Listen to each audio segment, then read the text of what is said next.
پیارے بچوں السلام علیکم۔ پیارے بچوں، آج جو میں آپ کو کہانی سنانے جا رہی ہوں اس کا نام ہے گناہ گار بندہ۔ پیارے بچوں، حضرت موسیٰ علیہ السلام کے زمانے میں ایک گناہ گار شخص تھا۔ خداوند عالم نے حضرت موسیٰ علیہ السلام پر وحی نازل کی کہ اس گناہ گار کو اپنے شہر سے نکال دو، لہٰذا اسے شہر سے نکال دیا گیا۔ نوجوان جنگل میں نکل گیا، روتا رہتا، توبہ کرتا رہتا اور ساتھ اپنے گناہوں کی معافی مانگتا۔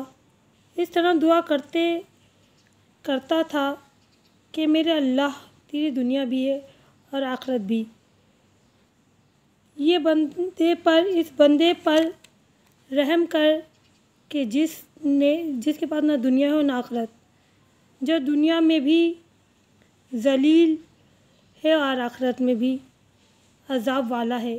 یہ دعا ہم سب کو مانگنی چاہیے۔ وہ گناہ گار روتے روتے توبہ کرتے کرتے مر گیا۔ خدا نے فرشتوں سے کہا کہ اس کے پاس اس کے ماں باپ کی شکل میں جاؤ، اور فرشتے اس کی ماں باپ کی شکل میں آئے، اسے گود میں لیا۔ اب خدا نے حضرت موسیٰ پر وحی کی کہ میرا ایک بندہ جنگل میں مر گیا ہے، جاؤ ساری قوم کو لے جاؤ۔ حضرت موسیٰ علیہ السلام گئے، دیکھا یہ وہی گناہ گار بندہ ہے۔